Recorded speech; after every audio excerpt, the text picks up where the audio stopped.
클래리티 법안이 통과했을 때 수혜 코인 여러분들 궁금하시잖아요. 가격이 오를 수밖에 없는 코인들을 제가 여러분들 대신해서 추려 왔습니다.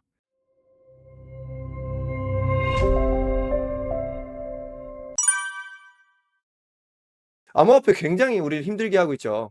지금 공탐지수 이번에 데이터로 좀 분석을 드릴까 하는데 공탐지수 분석을 보면요. 거의 한 자릿수에 머물다가 살짝 올라온 상태예요. 그래도 극심한 공포 구간입니다. 쉽게 얘기하면 이 극심한 공포 구간에서는 장기적으로 매력 구간이었어요. 근데 이번에는 이 극심한 공포 구간이 좀 길어서 문제인 겁니다, 길어서. 그래서 어떻게 보면 장기적으로 보고 매수하기 좋은 구간이지만 단기적으로는 계속적으로 힘들 수는 있다가 정답이라고 보고요. 이 공포 탐욕 지수는 구글에 CMC 암호화폐 공포 탐욕 지수 치면 이거 볼 수 있는 사이트가 나와요. 그래서 쉽게 보실 수 있고 뭐 안 보셔도 머니랩에서 항상 공탐 지수는 건드려 주고 있기 때문에 거기서 보셔도 됩니다. 그래서 제가 암호화폐의 비중을 늘리고 있지 않은 이유기도 한데 비트코인과 이더리움의 ETF 현물 유입 현황을 보면요. ETF 유입이 감소 추세에 있어요. 최근 25년 말부터 26년도 초반 전부 다요. 이게 뭐냐면 ETF로 자금이 들어오면 이 ETF를 운영하는 자산운용사는 ETF가 펀드예요. 그 자산운용사는 현물로서 이더리움이나 비트코인의 암호화폐를 매수를 해야 돼요. 근데 자금 유출이 일어나면 얘네들도 매수를 하기는커녕 오히려 매도를 해야 되는 상황이 있겠죠. 그럼 이 현물을 하락할 수 있는 가능성이 증가한다는 거예요. 그럼 반대로 생각하면 우리는 암호화폐에 언제 투자하면 좋을까요? ETF 유입이 증가하는 추세에 이르렀을 때.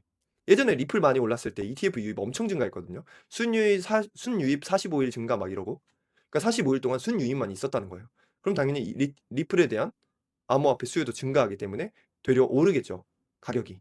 그래서 우리가 암호화폐 투자를 바라보고 타이밍을 좀 노릴 때는 이 ETF 유입량 현황을 보시고요. 그래서 머니랩에서 계속 ETF 유입량 현황을 건드려 드리는 게 계속 바라보고 있는 거예요, 저도. 그래서 쉽게 데이터상으로는 한 5일 이상 순유입이 일어나면 좀 '의미 있는 순유입이겠구나.' 이렇게 보시면 되고요. 이 그래프 막대 그래프의 변동 수치는 그 규모예요. 유입 규모. 유입 규모라고 보시면 돼요. 그래서 유출 규모 보시면 엄청 크죠. 그래서 떨어지고 있는 겁니다. 진짜 우후죽순 떨어지고 있는 거예요. 그리고 이것 때문에 좀 지금 화두가 되고 있죠. 클래리티 법안이 통과될 줄 알았는데 원래 시나리오 보면 분석가들의 시나리오는 암호화폐도 분석가들이 있겠죠. 1 월쯤에 이제 MSCI 지수에 MSTR 마이크로 스트래티지가 포함이 되면서 그 이슈가 해결이 되고 클래리티 법안이 빠르게 통과가 되면서 금과 은의 원자재 단위 가격이 떨어지고 그 떨어진 거에 대한 자금 수요가 암호화폐 단으로 들어오게 만들면서 '암호화폐가 가지 않을까.' 이렇게 예상을 했었어요. 암호화폐 분석가들과 차트 트레이더 분들이. 그래서 막 선물로 롱도 막 치고 이런 추세도 많이 보이고 했는데 저는 선물 거래는 안 하지만 그런 추세를 봅니다, 투자자이기 때문에. 근데 이게 통과가 엄청 늦어지고 있죠. 그 이슈가 뭐냐면 스테이블 코인의 이자 수익 논쟁 때문이에요. 일단 클래리티 법안이 뭐냐면 이제 암호화폐 스테이블 코인에 대한 법을 법안을 제도화해서 좀 잘 마련하겠다. 그래서 규제 주체도 명확히 하고 SEC 미 증권거래위원회에서 이 규제를 가할 건지 아니면 CFTC 미 상품거래위원회에서 이 스테이블 코인을 관리를 할 건지 관리 주체를 명확화하겠다 하는 거였는데 이게 좀 통과가 멀어지고 있는 상황이고요. 백악관이 최근에 "미국 혁신의 승리를 위한 첫걸음인데 이걸 왜 막냐. 통과 얼른 시켜라." 이렇게 강조하고 있는 상황입니다. 트럼프는 서명을 할 수 있는 권한밖에 없어요. 최종 서명. 그 안에 상원과 하원에서 "통과했습니다." 하고 이렇게 올라와야 돼요. 그럼 상원과 하원도 당연히 표결을 하겠죠. 근데 상원과 하원 국회의원들은 당연히 민주당도 있고 공화당도 있겠죠. 그럼 트럼프 찬성파도 있고 반대파도 있고 비암호화폐파도 있고 암호화폐파도 있을 텐데 그런 부분들이 좀 상충하게 엇갈리고 있다. 이게 대표적으로 이것 때문인데 이걸 한번 좀 세세하게 파 볼게요. 이자 관련 조항이 지금과 같은 경우에는 스테이블 코인이 어떻게 돼 있냐면 이 스테이블 코인을 발행해 가지고 일부 수수료를 얻는 그 발행사는 이 현금을 그냥 들고 있는 게 아니라 그걸 미국 국채에 넣거나 머니마켓 펀드에 넣거나 은행 예금에 돈을 맡김으로써 연 4% 에서 5% 이자 수익을 발생하면서 그 코인의 네트워킹을 운영하고 있어요. 흔히 뭐 테더나 서클 이런 스테이블 코인 발행사들 있잖아요. 트론이나. 근데 현재 구조는 우리가 이용자예요, 여기서. 스테이블 코인의 이용자는 이자를 못 받아요. 근데 발행사는 이 이자를 전부 가져가고 있어요. 그러면 이 회사들 같은 경우에는 이자를 다 가져가니까 지금 수익성이 높겠죠. 근데 이게 맞냐는 거예요. '이게 맞냐? 이렇게 돈을 가져가는 게 맞냐?' 하고 지적을 한 거고 '그럼 이자를 주는 게 맞아? 이자를 주면은 얘네들 은행 아니야?' 그러네.' 하고 그것도 이슈 단으로 올라온 거예요. 그럼 우리 같은 이용자들한테 스테이블 코인 이용자들한테 이자를 주면 누가 예적금을 맡기겠냐. 스테이블 코인 다 쓰지. 그러면은 기존의 전통 화폐가 얼그러질 텐데 이거 어떡해. 해서 '야 이거 큰일이네. 이거 좀 잘 관리해 가지고 승인시켜야겠는데.' 하고 미뤄진 상태예요. 왜 미뤄졌는지 이제 여러분들도 아시겠죠? 그래서 이자 지급을 그럼 허용할 수도 있고 이자 지급을 금지할 수도 있잖아요. 그때 어떤 리스크들이 있고 어떤 성격들을 띠는지 제가 표로 정리를 해 왔습니다. 이자 지급을 허용하게 되면요. 이제 우리 스테이블 코인을 활용하고 있는 사람들도 이자를 받을 수 있는 거예요, 쉽게는. 우리 뭐 비상금 통장 거기에 돈 맡겨 두면 당장에 돈은 안 쓸 건데 이자 받잖아요. 그런 것처럼. 그래서 그러면 사람들이 스테이블 코인도 많이 쓸 거고 암호화폐 판이 더 많이 올라올 거겠죠.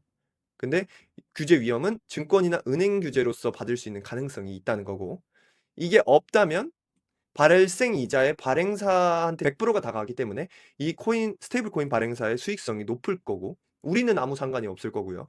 다만 어 기존 금융권과는 또 계속 차별화가 있겠죠. 기존 금융권은 이자를 줄 수 있는데 이 스테이블 코인권은 이자를 줄 수 없으니까. 뭐 이런 부분들이 있어서 따로 그렇게 되면 CFTC에서 아마 관리를 하지 않을까 싶습니다. 무슨 말인지 알겠죠? 그러면 여러분들 쪼끔 더 헷갈릴 것 같아서 이해관계자별로 입장이 어떤지 제가 한번 가지고 왔습니다. 이자 관련 조항에 대한 입장이에요. 테더나 서클 이제 발행사 입장에서는 이자 지급에 대해서 소극적, 왜냐면 자기들 수익 좀 낮아지니까. 그래서 살짝 제한적으로만 허용하면 안 될까? 뭐 약간 이런 식으로 이야기하고 있다고 하고요. 대신 이 이자 지급을 허용하면 얘네들 수익성이 낮아지는데 암호화폐 판이 엄청 커지죠. 그런 이익도 있어요. 그럼 그걸 파생해서 다른 상품으로 또 이익을 낼 수 있는 걸 만들어낼 수가 있기 때문에 그걸 또 긍정적으로 보는 것 같아요. 그래서 좀 중립? 약간? 미국 은행권은 당연히 반대하죠. "니네가 뭔데 은행처럼 이자를 줘. 안 돼, 안 돼." 이렇게 하고 있는 상황인데, 또 미국 통화감독청 OCC, 사실 미국 은행권은 원래 기득권 세력들이잖아요. 돈이 무수하게 많단 말이에요. 그럼 얘네들도 살아나갈 방법을 찾고 있는데 뭘 하고 있냐면 미국 통화감독청에서 은행권들이 오히려 스테이블 코인이나 코인 관련된 암호화폐 사업을 할 수 있게끔 승인을 해 주고 있는, 약간 이렇게 반대하고 있는 상황이라는 거. 그래서 사실 기득권 세력들끼리 또 이렇게 서로 뭐 알먹고 알먹기 상황인 건지, 이 안에서 우린 투자를 어떻게 해야 되는 건지, 이런 시선을 전 바라보고 있습니다. 그리고 투자자 입장에서 우리는 이자 받을 수 있다면 안 받을 이유가 없죠. 찬성입니다. 우리 같은 사람들은 스테이블 코인도 활용하는데 돈도 이자도 받는다? 무조건 찬성이죠. 그리고 규제 당국 같은 경우는 이것에 대한 컨트롤을 해 줘야 되고 그 관련 이슈에 대한 책임이 규제 당국에 있기 때문에 시장 논란이 있으면 안 되니까 신중하게 승인을 해야 된다. 그래서 클래리티 법안이 미뤄지고 있다라고 보시면 됩니다. 그럼 클래리티 법안이 통과했을 때 수익 코인 여러분들 궁금하시잖아요. 제가 당장 즉시 수익을 받고 가격이 오를 수밖에 없는 코인들을 제가 여러분들 대신해서 추려 왔습니다. 재밌지 않나요? 물론 여러분들이 아는 코인들이 많아요. 비트코인이나 이더리움, 솔라나, XRP가 대표 코인이 될 확률이 매우 높고요. 비트코인은 아시다시피 뭐 코인의 대장이기 때문에 당연히 상승을 주도할 거고, 이더리움은 스테이블 코인의 네트워킹 거래 수단에서 도로를 깔아주는 역할을 솔라나와 함께 하고 있기 때문에 어떻게 보면 가장 수혜를 받을 거고, XRP도 미국 그 은행이나 그 국제 거래를 할 때 그런 해외 송금 이런 것들에 기능을 주는 암호화폐거든요. 그래서 여기도 아마 계속적으로 이슈를 받으면서 가장 수혜를 많이 받을 코인입니다. 뿐만 아니라 거래소 관련된 코인들도 마찬가지일 거고요. 이자 조항 변화가 어떻게 승인이 나는지에 따라서 이 코인들의 수혜도 갈릴 것 같습니다. 얘네들은 계속 올라올 것 같고 얘네들이 갈리겠죠, 이자 조항은. 그래서 여러분들 대신해서 요 정도는 내가 코인 투자나 해 보고 싶은데 이름 이상한 거 또는 뭐 도지코인 이런 좀 밈코인 사지 마시고 요런 걸로 꾸리시는 게 건강한 포트폴리오예요. 우리도 같은 주식 포트폴리오여도 선물 투자나 뭐 레버리지 투자가 있고 그냥 현물이면서 탄탄한 실적이 탄탄한 기업들 투자가 있잖아요. 고런 차이라고 보시면 됩니다. 그래도 암호화폐 투자하실 때는 내가 이 돈 다 잃어도 내 삶에 지장 없을 정도만 투자하세요. 항상 이건 강조드립니다. 여기에 몰빵하시면 안 돼요. 알겠죠? 제가 이렇게 암호화폐 단도 이야기 드릴 수 있는 이유는 뭐냐면요. 여러분들한테 앞에서 말씀드렸었지만 코인으로도 억대 이상의 수익을 봤었던 이력이 있습니다. 그래서 저는 그 기회가 클래리티 법안이 언제 통과되는지 저는 그건 모르기 때문에 20년도 말이나 이제 연준 의장 선임되고 트럼프 중간 선거 11월 결과 이후에 잘 통과만 된다면 그때 이후로 폭등할 것 같거든요. 그게 제 개인적인 시나리오 논리예요. 그래서 '그전에 많이 모아 놔야겠다. 국내 주식으로 번 돈을 미국 빅테크나 암호화폐단에 많이 해 놔야겠다. 또는 내 사업으로 번 돈만큼은 암호화폐단에 이제 수취해 둬야겠다.' 이런 식으로 시나리오를 그리고 있어요. 그래서 아무튼 단기간에 제가 이 암호화폐 매매단도 아마 많이 올라올 것 같아요. 4월 달이나 5월 달에 지금 매매를 좀 준비하고 있거든요. 한 수천만 원 정도. 그래서 그런 매매 내역 공유도 머니랩에서 알려 드리니까 참고하시면 될 것 같습니다. 스테이블 코인은 원금이 보장이 되는 게 아니라요.